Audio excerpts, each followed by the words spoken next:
Mga kababayan, kumakalat sa social media.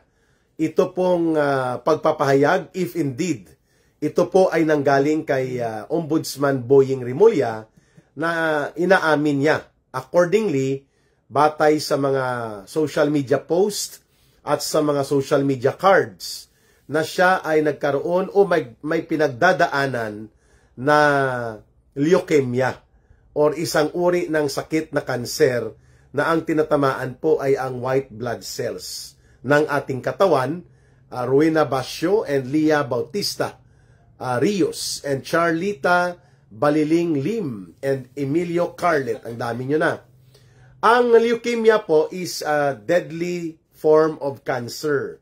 Mabilis po ito kumalat sapagkat ang inuuna nitong atakihin ay ang white blood corpuscles or white blood cells na siya naman po ang pangdepensa ng katawan laban sa infeksyon o mga foreign bodies, mga bakterya. Yan po ang nagbibigay ng natural line of defense, ang white blood cells natin. At yan din po Rotoni Roslin and Oliver Villanueva ang inaatake ng leukemia. Sinisira niya ito.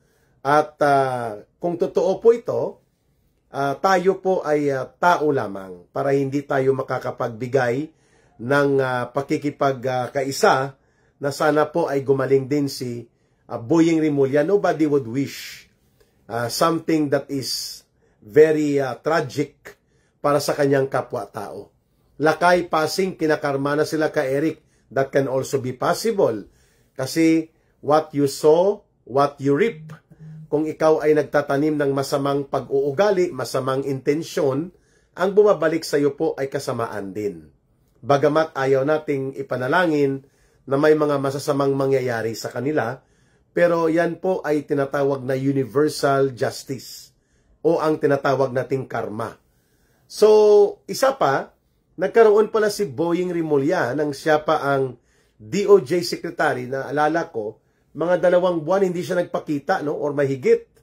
At parang ang kanyang spokesperson lang at mga undersecretary ang nagsasalita. Nagkaroon pala siya ng 5-way na may tinatawag na triple or quadruple. Ang sa kanya po, quintuple. 5 mga balabalakid ng ugat sa kanyang balbula sa puso ang inoperahan, no? 5 ang nagbubuhol na ugat na hindi po makapagpapadaloy ng dugo. Yan pong ibig sabihin ng quintuple. Mahirap na sakit yan ka Eric, ang leukemia. Naalala natin, ito po ang pinagdaanan ni the master Pinoy rapper Kiko Magaluna. Si Francis Magaluna. Mga kababayan ko, di ba? So, hindi po siya nakapag-survive, bagamat he was able to be trying to recuperate sa kanyang sakit, pero after 2 years, bumalik po at talagang namatay siya sa edad lang yata na 46 years old, bata pa. At ito ngayon, kung inamin talaga ito ni Boying Rimulya, na siya ay may pinagdadaan ng sakit na leukemia, which is a deadly form of cancer attacking and destroying the white blood cells, at ito po ay nakakamatay. So, tayo po can only pray na malagpasan niya rin ang sakit na ito sapagkat hindi po natin ugali at wala sa kultura natin na ipagdasal o ipanalangin ang ikasasama ng ating kapwa, bagamat sa loob po natin hindi mawawala yung galit, yung ating pagiging magkaroon ng emosyon na hindi maiiwasan na nagkakaroon tayo ng pagkagalit doon sa mga gumagawa ng masama, ng inhustisya, ng mga pandarambong, ng mga pagnanakaw sa ating bayan at nag-aabuso sa poder at kapangyarihan sa gobyerno. The way we experience it right now sa ilalim ng abusado at puno ng pagnanakaw na uri ng pamumuno sa gobyerno ni Marcos at ni Romualdez. Your Poti. Thank you, Yora, sa panonood at sabihan mo si Pacman, wag nang maglayaw ha. Si Pacman po yun ang tumutulong sa bahay. Bata pa po ito pero yung tatay nito nakakulong. dahil sa problema sa, alam nyo na, the usual problem of, hindi ko na lang babanggitin, private life niya yon, pero you know what I mean, yung nilabanan ni Tatay Digong. No? So dito siya sa amin nakastay, no? Sila ng kapatid niya, at sabi ni Yor, si Yor ay bayaw ko po yun. Ano? Thank you, Pacman, Yor, and both B, sa inyong pagmamatyag sa aking pamilya. At sa pagtulong nyo kay Langging at sa mga anak namin. Salamat. Ma'am Salvacion Bacunyata, Ferdinand Nodalo Mais, and Eden Sumabat. Sumabat, tama. Eric, maunay ingon, sumbalik na sa kanya. O tama, yan daw ang sinasabi na kung anong ginawa mong masama, may balik na masama. Ramil Castillo, hello sir, sa YouTube. Jason O, Mimi Muhammad, good evening ka Eric from Bahrain. Jason O, more power. Fairly Bet Pakibot, maayong gabi ka Eric from Caloocan. Infinite Lights from Portland, Oregon, thank you Infinite Lights. Utong is a Visayan term of breath holding. Oh, I thought it was something else. Iba kasi sa Ilonggo. Sa Tagalog, utong din yun, di ba? But siyempre, it's anatomy. Utong is nipple sa... Tama ba? Sa Tagalog, utong din ang gamit eh. So sa inyo, utong is holding the breath, no? Okay, thank you. Owan Makusog, go ka Eric, kalampagin mo ang mga mapang-abuso sa posisyon.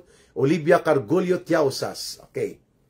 So, pangalawa, hindi lang pala leukemia ang pinagdadaanan na sakit ni Boying Rimulya. Ang alam ko po ay nagkaroon siya, personal kong alam yun sa mga ilang kakilala sa Department of Justice, na nag-undergo siya ng heart bypass. Ibig sabihin po, inoperahan siya upang luwagan ang mga balbula ng mga tubo ng ugat sa puso para makapag-pump ng dugo. So kung ito po ay quintuple operation, ibig sabihin po 5 na buhol-buhol na balbula ang tinanggalan ng pagkakabuhol. No, it's a very dangerous operation. Sabi ni Nagi Hasro, Mirisi. Talagang may all capital letter at mahaba. Mirisi. Ang gaba, dili magsaba. Kung sa mga Ilonggo, Hiligay non words, Mirisi, gaba, yun doon yung mga... But sabi ko nga, as a Filipino culture, usually we do not openly display yung ating paghingi ng pagsumpa sa kasumpa-sumpa ng mga ginagawa ng mga mapang-abuso at lumalabag sa karapatan ng mga mamamayan. Ayun. Nakikinig dyan si Pacman, ano? Itigil mo muna dyan ang ML mo, Pacman, na makinig kayo ni Your Poti. So, ito nga po ang title ng ating live stream sapagkat nag-flash up bigla lang po sa aking Facebook ang tungkol kay Boying Rimulya. At yun nga, nagulat tayo that he openly confirmed ang seryosong kalagayan ng kanyang pangkalusugan. At posible, hindi niya matatapos ang kanyang termino sa pagiging ombudsman kung ganito ang pinagdadaanan niya. But of course, only God can decide kung hanggang kailan po ang hangganan ng ating buhay. Nobody can predict what time is our death going to be or when. Anong petsa, anong oras, saan at kailan, no? Sapagkat kaya nga tinatawag yan na the God is the only power that is omniscient. Pag sinabing omniscient, the only superpower na kayang alamin ang lahat ng bagay. Omnipresence ay alam niya, nandyan siya sa lahat ng pagkakataon. Yan pong ibig sabihin ng omnipresence.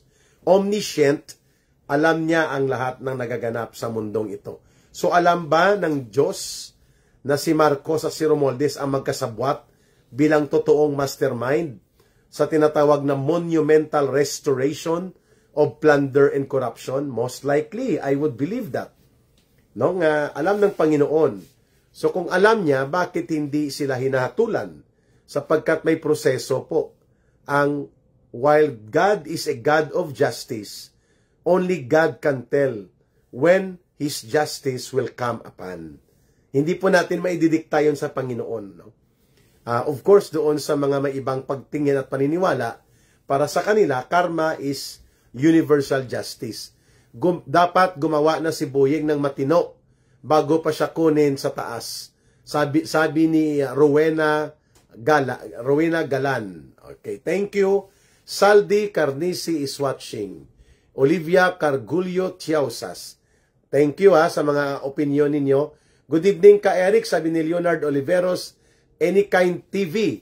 Sana kunin na sila ni Lucifer ka Eric para maisama sila doon sa kaharian sa impyerno ni Satanas. Hanep sa komentaryo GR Par. Anong sabi ni GR? Nawawala pag dito sa sa Facebook live, nawawala siya. Langging papupot. Oh, sorry. Melchor Balog. Good evening ka Eric. God bless sa inyo. At si Ruby Puerto. Good evening. Demon possessed na yan. Sabi ni D.W. Lingayen. Pwede.